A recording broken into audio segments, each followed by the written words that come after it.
आपण शुणुचंती व्यासवाणी। जनगण मन अधिनायक जय हे भारत भाग्य विधाता। पंजाब सिंधु गुजरात मराठा द्राविड उत्कल बंग। विंध्य हिमाचल यमुना गंगा उच्छल जलधि तरंग। तब शुभ नामे जागे तब शुभ आशीष मागे। गाए तब जय गाथा जनगण मंगलदायक जय हे भारत भाग्य विधाता। जय हे जय हे जय हे जय जय जय जय हे। या कुंदेन्दु तुषार हार धवला। या शुभ्र वस्त्रामृता। या वीणा वरदंड मंडित करा। या श्वेत पद्मासना। या ब्रह्मा श्रुत शंकर प्रभृति देवै सदा वंदिता। सा मां पातु सरस्वती भगवती। निशेष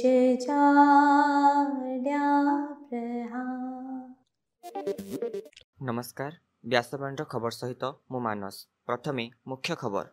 आज सकाळे बालेश्वर समेत उपकूल ओडिशार विभिन्न अंचल में मृदु भूमिकंप अनुभूत। फकीरमोहन विश्वविद्यालय स्नातकोत्तर शिक्षा विभाग पक्षर जातीय आलोचना चक्र उद्घाटित। आसंता एप्रिल 25 तारिख बांगरी पशि पुरी सुपरफास्ट ट्रेन समय सारणी बदलिबा नहीं रेल विभाग पक्षर सूचना। वाराणसी अनुष्ठित काशी तामिल संगम कार्यक्रम में जोगदेले मुख्यमंत्री मोहन चरण माझी। नेपाल छात्री आत्महत्या मामलें निरपेक्ष तदंत पर जातीय मानवाधिकार आयोग को अनुरोध कले नेपाल मानवाधिकार आयोग। भोपाल रे विश्व निवेशक सम्मेलन को प्रधानमंत्री नरेंद्र मोदी उद्घाटन कले। आईसीसी चैंपियन ट्रॉफी खेल में बांग्लादेश को 5 विकेट हराई सेमीफाइनाल रे प्रवेश करा न्यूजीलैंड। एवं आगामी सप्ताह पर्यंत राज्य में पाग सुखिला रहिबा नहीं आंचलिक पाणीपाग विज्ञान केन्द्र पक्षर सूचना। वर्तमान संपूर्ण खबर।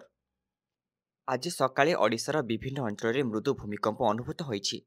बालेश्वर बारिपदा ठारू आरंभ करी पारादीप जगतसिंहपुर कटक भुवनेश्वर ब्रह्मपुर पर्यंत यह भूमिकंप अनुभूत होइतिबा जणा पड़िछि। सकाळ प्राय 6:10 समय 2 ରୁ 3 सेकेंड पर यह भूमिकंप अनुभूत होइतिला।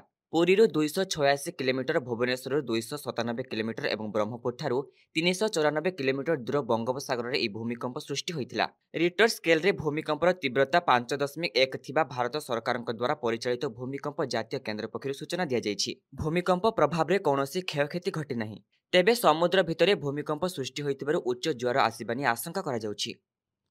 फकीरमोहन विश्वविद्यालय स्नातकोत्तर शिक्षा विभाग पक्षर भविष्यत पीढ़ी सशक्तिकरण नूतन शिक्षानीति 2020 अनुसार दक्षता विकास और डिजिटाल शिक्षार समय विषयवस्तु को नहीं 2 दिनिया जातीय आलोचना चक्र आयोजित हो जाइछि। कुलपति प्रोफेसर संतोष कुमार त्रिपाठी और स्नातकोत्तर परिषदर अध्यक्ष प्रोफेसर भास्कर बेहेरा यहां उद्घाटन करथिले। कार्यक्रम में कुलपति प्रोफेसर संतोष कुमार त्रिपाठी अध्यक्षता करी से तांको अभिभाषण शिक्षार सर्वांगीन उन्नति पाई उचित आधार शिखिबार आग्रह अनुभूति रहिबा आवश्यक बोली मत व्यक्त करथिले। बहुमुखी शिक्षा सहित लाइव स्क्रीनिंग ट्रेनिंग आवश्यकता उपरे से आलोकपात करथिले। मुख्य अतिथि भावे national council of education research और ट्रेनिंग पूर्वतन प्रोफेसर हृषिकेश सेनापति, सम्मानित अतिथि भावे नुआदिल्ली स्थित भारतीय विश्वविद्यालय गुड़िकर संगठन निर्देशक डॉक्टर अमरेंद्र पाणी और रेभेन्सा विश्वविद्यालय प्रोफेसर सुदर्शन मिश्र जोग देइथिले। शिक्षा रे कौशल उन्नयन एवं डिजिटल शिक्षा को जातीय शिक्षानीति 2020 अनुसार अंतर्भुक्त करने विषय में अतिथि माने आलोचना करथिले। एही 2 दिनिया पाठ्यचक्र रे 300 रु अधिक गवेषक, विशेषज्ञ, शिक्षाविद और छात्र छात्री अंशग्रहण करिसेंती। ସାଂସ୍କୃତିକ ଏକତା ଭାରତକୁ ବିଶ୍ୱସ୍ତରରେ ସ୍ୱତନ୍ତ୍ର ମାନ୍ୟତା ପ୍ରଦାନ କରିଛି ବୋଲି ମୁଖ୍ୟମନ୍ତ୍ରୀ ମୋହନ ଚରଣ ମାଝୀ କହିଛନ୍ତି। ବାରାଣସୀଠାରେ ଆୟୋଜିତ କାଶୀ ତାମିଲ ସଙ୍ଗମ 3 କାର୍ଯ୍ୟକ୍ରମରେ ଗତକାଲି ଯୋଗଦେଇ ମୁଖ୍ୟମନ୍ତ୍ରୀ କହିଛନ୍ତି, ଏହି କାର୍ଯ୍ୟକ୍ରମ ଦେଶର ସାଂସ୍କୃତିକ ଐତିହ୍ୟ ଏବଂ ଏକତାର ଅନନ୍ୟ ପ୍ରଦର୍ଶନ। ବାରାଣସୀର ନମ ଘାଟଠାରେ ଗତ 15 ତାରିଖରୁ ଏହି କାର୍ଯ୍ୟକ୍ରମ ଆୟୋଜିତ ହେଉଛି। ଅନ୍ୟମାନଙ୍କ ମଧ୍ୟରେ କେନ୍ଦ୍ର ଶିକ୍ଷା ସ୍ୱରାଷ୍ଟ୍ର ମନ୍ତ୍ରୀ ଡକ୍ଟର ସୁକାନ୍ତ ମଜୁମଦାର ଏବଂ ଉତ୍ତରପ୍ରଦେଶ କ୍ୟାବିନେଟ୍ ମନ୍ତ୍ରୀ ଅନିଲ ରାଜଭର ପ୍ରମୁଖ ଏହି କାର୍ଯ୍ୟକ୍ରମରେ ଯୋଗ ଦେଇଥିଲେ। ସୂଚନାଯୋଗ୍ୟ, ଭାରତର ସାଂସ୍କୃତିକ ଏକତାକୁ ସୁଦୃଢ଼ କରିବା ଏବଂ ଏହାର ପ୍ରଚାର ପ୍ରସାର ପାଇଁ ଗତ 2022 ମସିହାରେ ପ୍ରଧାନମନ୍ତ୍ରୀ ନରେନ୍ଦ୍ର ମୋଦି କାଶୀ ତାମିଲ ସଙ୍ଗମ କାର୍ଯ୍ୟକ୍ରମର ଶୁଭାରମ୍ଭ କରିଥିଲେ। ବାଙ୍ଗିରିପୋଷି ପୁରୀ ସୁପରଫାଷ୍ଟ ଏକ୍ସପ୍ରେସ୍ ଟ୍ରେନ୍ର ସମୟ ପରିବର୍ତ୍ତନ କରାଯାଇଛି। ପୂର୍ବତଟ ରେଳପଥ ପକ୍ଷରୁ ମିଳିଥିବା ସୂଚନା ଅନୁସାରେ ଆସନ୍ତା ଏପ୍ରିଲ ମାସ 25 ତାରିଖଠାରୁ ଏହି ନୂଆ ନିୟମ ସରଣୀ ଲାଗୁ କରାଯିବ। ଏପ୍ରିଲ 25 ତାରିଖରୁ ଟ୍ରେନ୍ଟି ବାଙ୍ଗିରିପୋଷିରୁ ସକାଳ 6ଟାରେ ଛାଡ଼ିବ ଏବଂ ବାରିପଦାରେ 6ଟା 48 ମିନିଟ୍ ଏବଂ ବାଲେଶ୍ୱରରେ 8ଟା 28 ମିନିଟ୍ରେ ପହଞ୍ଚିବ।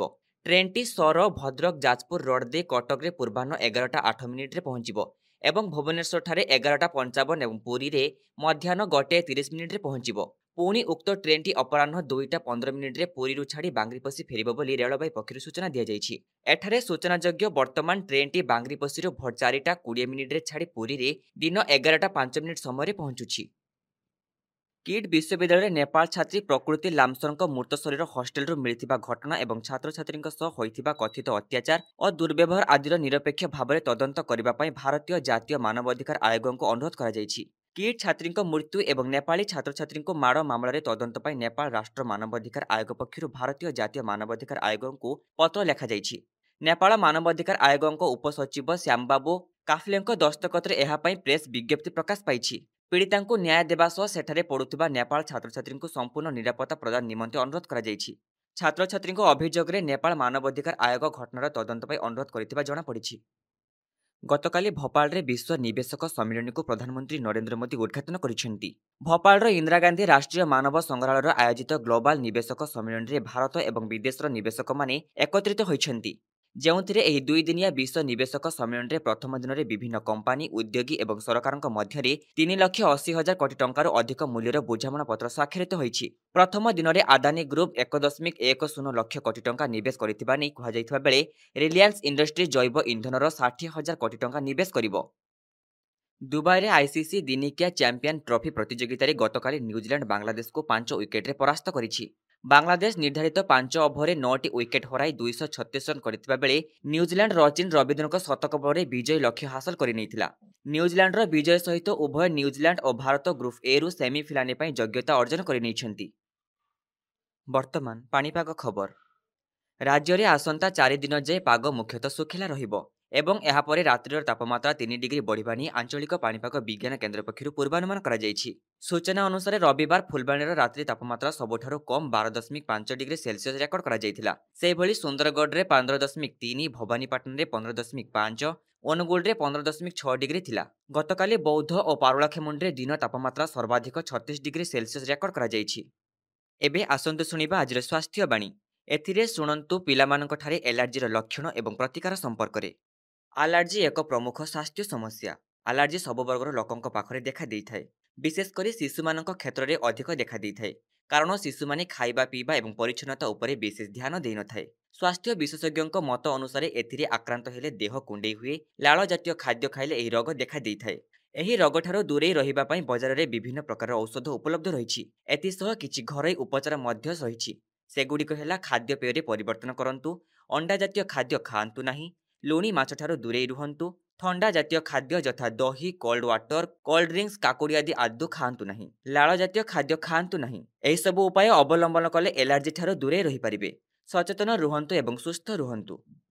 ଆଜିର ଖବରକୁ ଏଠି ରଖୁଛୁ। ନମସ୍କାର।